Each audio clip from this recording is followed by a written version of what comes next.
আসলে আমাদের মূল সমস্যা আমরা যারা মুসলমান ইসলাম সম্পর্কে বুঝি না।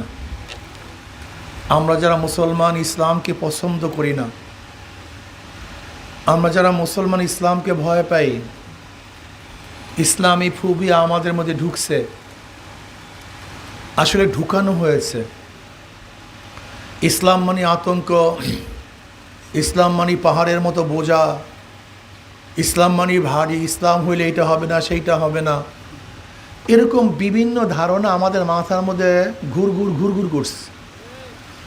অথচ ইসলাম সহজ, ইসলাম ভালো, ইসলাম সুন্দর, ইসলামী মুক্তি, ইসলামী জান্নাতের পথ, জাহান্নাম থেকে নাজাত।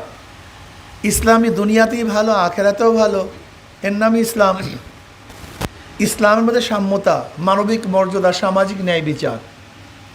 ইসলাম যদি প্রতিষ্ঠিত হয়, জুলুম অত্যাচার অবিচার থাকবে না। ইসলাম যদি প্রতিষ্ঠিত হয়, ফায়দাটা কি? খাবো সবাই একত্রিত হয়ে খাবো, ক্ষুধার্ত থাকবো সবাই একত্রিত হয়ে ক্ষুধার্ত থাকবো, হাসবো সবাই একই সাথে হাসবো, কাঁদবো সবাই একই সাথে কাঁদবো। অর্থাৎ ইসলাম সবার জন্য, সমষ্টিগত মানুষের জন্য। আমাদেরকে আল্লাহ পাক বের করেছেন উখরিজাত লিন্নাস, মানুষের কল্যাণের জন্য আমরা বের হয়েছি। মানুষ বলতে মুসলমানও মানুষ, খ্রিস্টান, বৌদ্ধ, হিন্দু, যত ধরনের মানুষ আছে, প্রত্যেকটা মানুষের কল্যাণের জন্য ইসলাম। আমাদেরকে শুধু উখরিজাত লিল মুসলিমের জন্য বের করা হয়নি, শুধু মুমিনদের জন্য, শুধু মুসলমানদের জন্য না, উখরিজাত লিন্নাস, আমাদেরকে বের করা হয়েছে গোটা মানব জাতির কল্যাণের জন্য। প্রিয় ভাইয়ারা আমার, এখানে যারা আছি, এখানে উপস্থিত যে লোকগুলি আছি, সবাই তো মনে হয় মুসলমান। যাই হোক, আমার মনে হয় সবাই মুসলমান। দুই একজন হয়তো বিজাতি থাকতে পারে, সেটা ভিন্ন কথা। অধিকাংশ মুসলমান। অথচ 92% মুসলমানদের দেশে আইন চলতেছে কাদের? খ্রিস্টানদের। আইন চলতেছে কাদের? ইহুদিদের। আইন চলতেছে কাদের? নাস্তিকদের। আইন চলতেছে কাদের? বেঈমানদের। আমরা মুসলমানরা কি দাবি করি? আমরা দাবি করি গণতন্ত্রবাদকে প্রতিষ্ঠিত করতে হবে। অথচ মুসলমান জানেই না গণতন্ত্রটা কি। ডেমোক্রেসি, ডেমোক্রেসি একটা গ্রিক শব্দ। ডেমো মানে জনগণ, কৃষি মানে আইন। তো অর্থ কি দাঁড়ালো? জনগণের আইন। বলেন, জনগণের আইন প্রতিষ্ঠিত করার জন্য আমি জীবন দিচ্ছি, আমি রক্ত দিচ্ছি, আমি শ্রম দিচ্ছি, আমি ঘাম ঝরাচ্ছি। অথচ আইন হওয়া উচিত ছিল কার? আল্লাহ, আল্লাহ রসুলের। অথচ আমি মুসলমান দাবি করি আমি মুসলমান, আল্লাহ রসুলের আইনকে বাদ দিয়ে আমি গণতন্ত্র নিয়ে ব্যস্ত হয়ে গেছি। আমি মুসলমান, আমি সেকুলারিজম বুঝেন? সেকুলারিজম অর্থ হলো, তর্জমা করে এর বাংলা অর্থ করে ধর্ম নিরপেক্ষতাবাদ। আসলে না, সেকুলারিজমের অর্থ হলো ধর্মহীনতা। যেখানে ধর্ম আছে সেখানে সেকুলার নাই, যেখানে সেকুলার আছে সেখানে ধর্ম নেই। কথাটা বুঝাতে পারিনি। ধরে নেন, আপনি আমাকে আমার বাবার সম্পর্কে প্রশ্ন করছেন, ইনি কে? আমি কি বলবো? আমার বাবা। যদি বলি আমি নিরপেক্ষ বাবার ব্যাপারে, তাহলে আমি সুসন্তান না? কথা বলেন না কেন? বুঝাতে পারিনি। আচ্ছা বলেন তো, আপনার জমি জরিপ করার জন্য আসছে, সেটেলমেন্ট অফিস থেকে আপনার জমি জরিপ করার জন্য আসছে। আপনি কি বলবেন? আমি জমির ব্যাপারে নিরপেক্ষ না আমি জমির পক্ষ? যদি বলেন নিরপেক্ষ, থাকবে জমি? খুব। আরে এইটা তো আমার জমি, এটা আমার পক্ষে, এটা আমি এটার পক্ষে, আমি আমার বাবার পক্ষে। আমার বাবার ব্যাপারে নিরপেক্ষ থাকি কিভাবে? আমি আমার মায়ের ব্যাপারে নিরপেক্ষ থাকি কেমনে? এটা তো আমার সন্তান, আমি কিভাবে বলবো যে এটা আমি নিরপেক্ষ ভাই, আমার কি আমার না? এটা কি বোকা টোকা নাকি? হ্যাঁ, হিন্দু ধর্মের পক্ষে, খ্রিস্টান ধর্মের পক্ষে, মুসলমান বলেন মুসলমান ধর্মের কোনো ধার্মিক নিরপেক্ষ না। প্রত্যেকটা ধার্মিক তার ধর্মের পক্ষে, প্রত্যেকটা ধার্মিক তার ধর্মের পক্ষে। এর জন্য কোনো ধার্মিক নিরপেক্ষ না। যে নিরপেক্ষ সে ধার্মিক না। কোনো ধার্মিক নিরপেক্ষ না, যে নিরপেক্ষ। আমার কথা অনুযায়ী বলেন, কোনো ধার্মিক নিরপেক্ষ না, যে নিরপেক্ষ সে ধার্মিক না। একমাত্র সেকুলার কারা? নাস্তিকরা। যারা ধর্মহীনতা, ধর্ম নাই, তারাই সেকুলার। অথচ আমাদের মুসলমান সন্তান বলছে আমি সেকুলার, আমি সেকুলার, আমি ধর্ম নিরপেক্ষ। আজীব মানুষ। আমি আমার মুসলমানদের টেনশনে নিজেই অনেক সময় ঘুমাতে পারি না, যে মুসলমান নিজেরা বুঝেই না কি করতেছে। মুসলমান কমিউনিস্ট, সমাজতন্ত্রবাদ। সমাজতন্ত্রবাদটা কি? যেখানে স্রষ্টাকে অস্বীকার করা হয়েছে। আমি স্রষ্টা মানি না, তারা হলো কমিউনিস্ট। এটা মাও সুতুন, কার্ল মার্কসের থিওরি। যেখানে স্রষ্টা আছে সেখানে কমিউনিস্ট নেই, যেখানে কমিউনিস্ট আছে সেখানে স্রষ্টা নেই। অথচ আমাদের মুসলমান সন্তানরা তার কমিউনিস্ট করে। আমি আশ্চর্য হয়ে যাই। সবচেয়ে আমি বেশি আশ্চর্য হই যে গরিবদের প্রতি। গরিবদেরকে দেখলে আমার বেশি আশ্চর্য লাগে। ইসলাম আসছে গরিবের জন্য। আমার নবী গরিবও ছিলেন। কি কথা বলি না? আমার নবী গরিবও ছিলেন, আমার নবী এতিমও ছিলেন। ইসলামের গোটা অর্থনীতি গরিবদের জন্য, অথচ কপাল পোড়া গরিবরা ইসলামকে পছন্দ করে না। সমস্যা। আমি বারবার একটা উদাহরণ দেই, ধরে নেন আপনি আজকে একজন রিক্সাওয়ালা, ঠেলাওয়ালা, কৃষি মজদুর, ব্যাংকে যাবেন, ম্যানেজার সাহেব আমাকে 10 লক্ষ টাকা লোন দেন। ম্যানেজার সাহেব কি বলবে? মর্গেজ দেন। আপনি বলবেন আমি তো গরিব মানুষ, মর্গেজ পাবো কোথায়? ব্যাংকওয়ালা কি বলবে? ব্যাংক গরিবদের জন্য না, ব্যাংক কাদের জন্য? তাহলে ব্যাংক কাদেরকে ধনী বানায়? যাদের আছে। যাদের নাই কিচ্ছু না।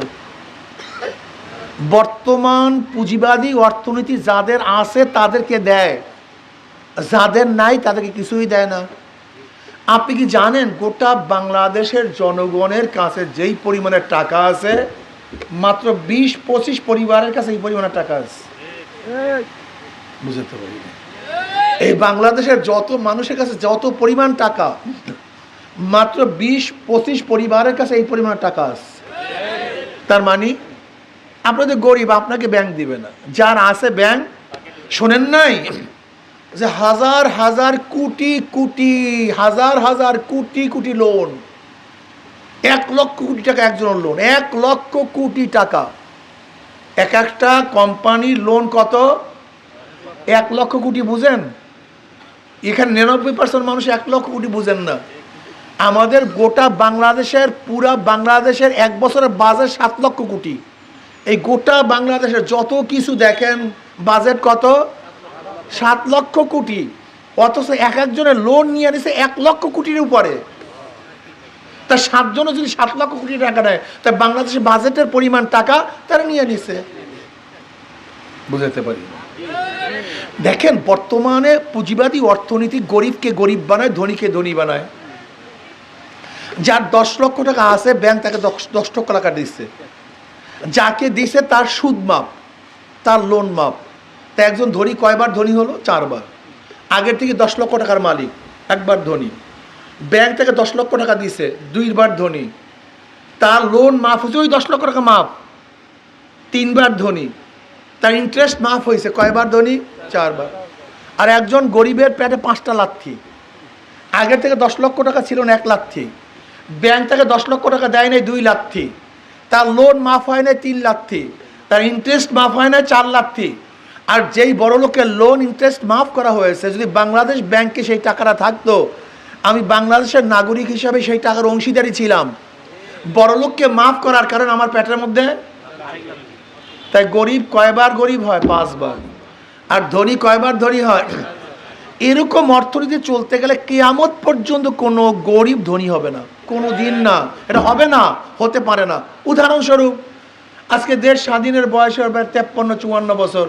আমাকে বলেন তো, আপনাদের এলাকার রিক্সাওয়ালা, ঠেলাওয়ালা, কুলি, মজদুর এই 50 বছর আগে যে অবস্থা, আজও কথা বলেন না কেন? এ পরিবর্তন হবে না তো, এ হবে, সিস্টেমই নেই। অথচ ইসলামের গোটা অর্থনীতি গরিবদের জন্য, কিন্তু কপাল পরা গরিব ইসলাম বুঝে না। জাকাত কাদের জন্য? কথা মুখ খুলিয়া বলেন, কাদের জন্য? ওসর কাদের জন্য? ফিতরা কাদের জন্য? মানত কাদের জন্য? দান কাদের জন্য? ইসলামের গোটা অর্থনীতি গরিবদের জন্য। নবী আলাইহিস সালাতু ওয়াস সালাম অর্থনীতি করছেন গরিবদের জন্য। অথচ গরিব ইসলাম পছন্দ করে না, পছন্দ করে ডাকাতদেরকে, চোরদেরকে, লুচ্চাদেরকে, গুন্ডাদেরকে, বদমাশদেরকে, যারা ওদের রক্ত চুষে চুষে খাবে, ওরা তাদেরকে পছন্দ করে। আমার মতো মৌলবীকে পছন্দ করে না। ওরা নির্বাচনে ইনভেস্ট করে, ওরা 100 কোটি টাকা খরচ করে, 1000 কোটি টাকা কামাই করে। 100 কোটি টাকা খরচ করে, 1000 কোটি টাকা কামাই করে। আপনার যেই লাউ সেই কদু, আপনার কোনো পরিবর্তন নেই। কিন্তু যাদেরকে ভোট দিয়েছেন, আঙ্গুল ফলে কলা গাছ, শুধু কলা গাছ না, বট গাছ হয়ে গেছে। আচ্ছা বলেন তো, বর্তমান রাজনীতি এটা আলাউদ্দিনের চেরাগের চেয়েও মারাত্মক। বিশ্বাস হয় না? একজন বিসিএস ক্যাডার, যেমন এই ম্যাজিস্ট্রেট, যারা নতুন ম্যাজিস্ট্রেট হয়, বিসিএস ক্যাডার হয়, এসপি হয়, মানে সার্কেল এসপি থেকে শুরু হয় বিসিএস ক্যাডার, বা অন্য অন্য শিক্ষা ডিপার্টমেন্ট হোক, যেই ডিপার্টমেন্টের বিসিএস ক্যাডার হোক, জানেন এদের প্রথম স্টার্টিং বেতনটা কত? মাত্র 22,000 থেকে 35,000 টাকা মাত্র। কত? একজন রিক্সাওয়ালা কিন্তু তার থেকে অনেক বেশি কামাই করে। এদের বেতন 22,000 থেকে, একজন ডিসির বেতন কত জানেন? 70-80,000, 60-70-80,000 একজন ডিসির বেতন। একজন এসপির বেতন এই ধরনের 60-70-80,000 টাকা। আচ্ছা বলেন তো, 60-70-80 বা 90 বা 1 লক্ষ টাকায় ধরেন বেতন পেয়ে ঢাকায় গুলশানে কিয়ামতের আগ পর্যন্ত বাড়ি কেনা সম্ভব? হ্যাঁ, টেবিলের তলের কামাই সেটা পরের কথা, কোনোদিন সম্ভব না। অথচ দেখা যায় একজন রাজনীতিবিদের ওয়ার্ড যদি সভাপতি হয়, ওয়ার্ডের সভাপতি, পরের দিন গুলশানে বাড়ি, পাঁচরও গাড়ি। এ আলাউদ্দিন চেরাগের চেয়ে মারাত্মক। তার মানে রাজনীতি হয়েছিল মানুষের সেবার জন্য, গুন্ডামি বদমাশের জন্য না। রাজনীতির সূচনা জানেন? রাজনীতি কেন? রাজনীতিটা হলো এই, স্টেটটা কি, রাষ্ট্র কি, রাষ্ট্র সম্পর্কে আমরা অনেকেই বুঝি না। ধরে নেন আপনাদের এলাকার চেয়ারম্যান সাহেব বা এখানের বড় লোক বা গুন্ডা একজন নিরীহ মানুষের 5 কাঠা জমি ছিল, সেটা দখল করছে। আচ্ছা বলেন তো, ওই নিরীহ মানুষটা কি তার সাথে মোকাবেলা করতে পারবে? প্রতিবাদ করতে পারবে? রাষ্ট্রের কাজটা কি? রাষ্ট্র বলছে তোমার কোনো টেনশন নাই, আমি তোমার পাশে আছি। ওই গরিব মেহনতি মানুষের কাছে থাকবে কে? রাষ্ট্র। এর নাম রাষ্ট্র। আমি ক্ষুধার্ত, আমার কামাই করার যোগ্যতা নাই, রাষ্ট্র বলছে কোনো টেনশন নাই, আমি তোমার পাশে আছি। আমি বস্ত্রহীন, আমার জামা নাই, রাষ্ট্র বলছে কোনো টেনশন নাই, আমি তোমার পাশে আছি। একজন বিধবা, খাদ্য নাই, রাষ্ট্র কি বলবে? আমি তোমার পাশে আসি, কোনো টেনশন নেই। রাষ্ট্র বুঝেন? একজন গরিব, জেহেনি, মেধাবী একটা সন্তান, পয়সার অভাবে পড়াশোনা করতে পারে না, রাষ্ট্র কি বলবে? বলেন বলেন, রাষ্ট্র কি বলবে? তোমার কোনো টেনশন নাই, আমি তোমার পাশে, এর নাম রাষ্ট্র। একজনের উপরে জুলুম করা হচ্ছে, রাষ্ট্র তার পাশে দাঁড়াবে। অথচ এখন রাজনীতি জুলুমের জন্য, মাজলুমের কাছেও ধারে কাছেও যায় না। রাষ্ট্র ছিল মাজলুমের পক্ষে, জালেমের বিপক্ষে। এখন রাষ্ট্র হয়ে গেছে কি? জালেম, জালেমের পক্ষে, মাজলুমের বিপক্ষে। এখন রাষ্ট্র কি করে? রাষ্ট্র আমার পকেটে ইয়াবা ঢুকাইয়া দিয়ে আমাকে কেস দেয়। অথচ রাষ্ট্র কি ছিল? যদি কারোর পকেটে ইয়াবা ঢুকায়, রাষ্ট্র তার বিচার করবে। অথচ এখন পুলিশ রাষ্ট্রীয় সম্পদ। পুলিশ কিসের সম্পদ? এদের কাজটা কি ছিল? আপনাদের ঘরে ঘরে ঘরে ঘরে চৌকিদারি করা। আপনারা রাষ্ট্রের নাগরিক ঘুমাবেন, রাষ্ট্রের চৌকিদাররা আপনাকে পাহারা দেবে, এর নাম রাষ্ট্র নাকি? ভুল বললাম? পুলিশের কাজটা কি? এই যে দেখেন টহল দেয়, কাদের হেফাজতের জন্য? জোরে বলেন। এইটাই তাদের কাজ, এইটাই তাদের কাজ ছিল যে আপনারা নাকে তোল দিয়া ঘুমাবেন, নাক টানিয়া, আর রাষ্ট্র আপনাকে পাহারা দিবে, এইটাই রাষ্ট্রের কাজ। অথচ রাষ্ট্র কি হয়ে গেছে? আমি ঘুমাই, আমার বাড়ির ফাঁকের মধ্যে অস্ত্র রেখা আমাকে কেস দেয়। এটা রাষ্ট্রের কাজ না, এটা তো রাষ্ট্র না। আপনার রাষ্ট্রের অর্থই জানেন না, রাষ্ট্র কি জিনিস। রাষ্ট্র ছিল আপনার পক্ষে থাকবে, অথচ রাষ্ট্র আপনার বিপক্ষে চলে গেছে এই শয়তানি রাজনীতির কারণে, এই দুর্বৃত্তায়ন করার কারণে, এই জিজ্ঞাসার রাজনীতি করার কারণে, এই ধ্বংসযোগ্য রাজনীতি করার কারণে। আমি ক্ষমতায় থাকার জন্য যা ইচ্ছা তাই করি। কেন আমি ক্ষমতায় থাকার জন্য চেষ্টা করব? আমি কেন ক্ষমতা থাকার জন্য চেষ্টা করব? এখানে আমার লাভটা কি? ওমর ইবনে খাত্তাব রাদিয়াল্লাহু তাআলা আনহু যখন অসুস্থ, সবাই পরামর্শ দিছে আপনি আপনার ছেলেকে প্রধানমন্ত্রী বানায়া যান, প্রেসিডেন্ট বানায়া যান, খলিফা বানায়া যান। তিনি কি বললেন? যেই বোঝা আমি বহন করছি এই বোঝা আমার সন্তানের মাথায় আমি দেব না, আমি একাই বহন করছি, আমার কোনো আত্মীয় স্বজনকে এই বোঝা বহন করতে দেব না। তারা ক্ষমতাটাকে বোঝা মনে করতেন, আর আমরা ক্ষমতাকে সুখ সুখ মনে করি। ক্ষমতা তো সহজ না। কুল্লুকুম রায়িন ওয়া কুল্লুকুম মাসউলুন আন রাইয়াতিহি। প্রশ্ন করা হবে তোমাকে, তুমি কি করছো। ওমর ইবনে খাত্তাব কি বলেছেন? আমার খেলাফতের আমলে যদি ফোরাতের কুলে একটা কুকুর না খেয়ে মারা যায়, আমি ওমরকে জবাব দিতে হবে।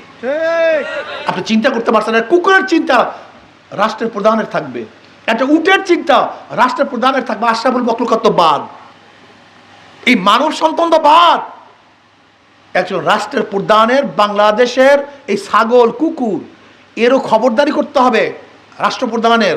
এর নাম রাষ্ট্রপ্রধান। অথচ আমরা রাষ্ট্রপ্রধান জালেম হয়, জুলুমবাজ হয়, অত্যাচারী হয়, খুনি হয়, মাস্তান হয়। এর নাম রাষ্ট্র না। আসুন না একটা বার ইসলামকে পরীক্ষা করুন।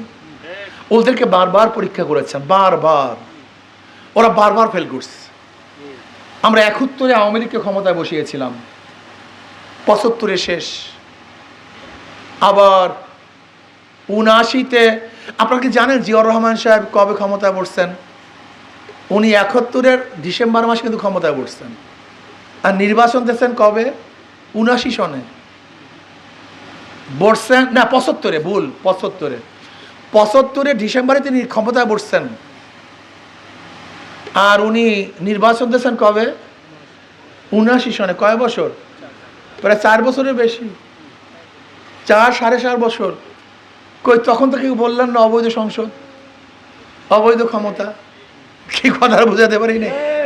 ৭৫ ক্ষমতায় বৈশা নির্বাচন তো ৭৯ সনে। তখন আপনাদের সংবিধান কোথায় ছিল?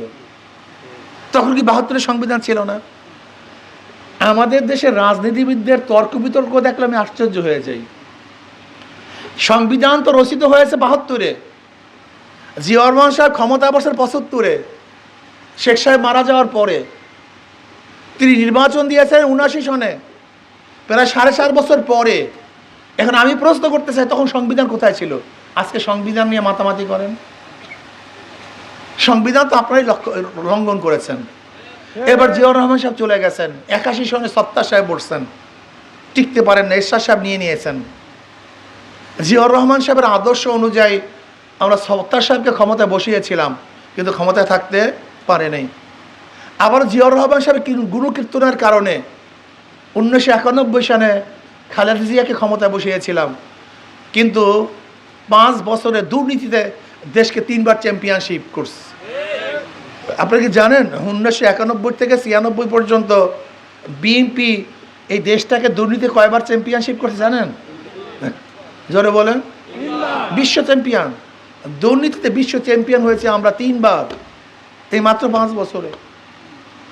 আবার চিন্তা করছি না হবে না, আবার ওই মনস্কন্যা, সে শেখ সাহেবের কন্যাকে বসালাম 96-তে, 2001-এ উৎখাত করলাম। আবারও জিয়াউর রহমান সাহেবের আদর্শ বিক্রি করে 2001-এ খালেদা জিয়াকে বসালাম। 5 বছর যেতে না যেতে আন্দোলন সংগ্রাম, মঈনুদ্দিন ফখরুদ্দিন ক্ষমতায় আসছে। এরপরে -2 থিওরি, দুইটাকে বাদ দেওয়ার চেষ্টা করছে। জিয়াউর রহমান সাহেবের আদর্শ তো বারবার তাদের ক্ষমতায় আনছি, কিন্তু তোমরা কি করেছো? তোমরা কি উপহার দিয়েছো দেশকে? কিছু উপহার দিতে পারো নাই। শেখ সাহেবকে নিয়ে আসছি, নৌকাকে বারবার জিতাইছি, ধানকে বারবার জিতাইছি, নাঙ্গলকে জিতাইছি, কিন্তু ইসলামকে কিন্তু এখনো জিতাই নেই। কথা ঠিক না? একটাবার ইসলামকে কি জিতানো যায় না? একটাবার পরীক্ষা করা যায় না? দেখেন, ইসলাম হারার জন্য আসে না, ইসলাম জিতার জন্য আসছে। ইসলাম হারার কোনো নীতি না, আদর্শ না, ইসলাম জিতার এবং কল্যাণের নীতি আদর্শ। আমি বিশ্বাস করি যদি ইসলামকে একটাবার পরীক্ষা করেন, আপনারা সবাই সম্মিলিতভাবে একটাবার যদি পরীক্ষা করেন, দ্বিতীয়বার পরীক্ষা দেওয়ার জন্য আসবো না। যদি ফেল করি, দ্বিতীয়বার পরীক্ষার মাঠেই আসবো না, হলেই ঢুকবো না যদি ফেল করি। কিন্তু ইসলাম ফেল করার বস্তু নয়, ইসলাম পাশ করার বস্তু। রাজি আছেন একটাবার ইসলামকে ক্ষমতায় নেওয়ার জন্য চেষ্টা করুন? কি রাজি আছেন ইনশাআল্লাহ? কে কে রাজি আছে? দুই হাত তুলতে পারেন, আল্লাহু আকবার বলে। আলহামদুলিল্লাহ।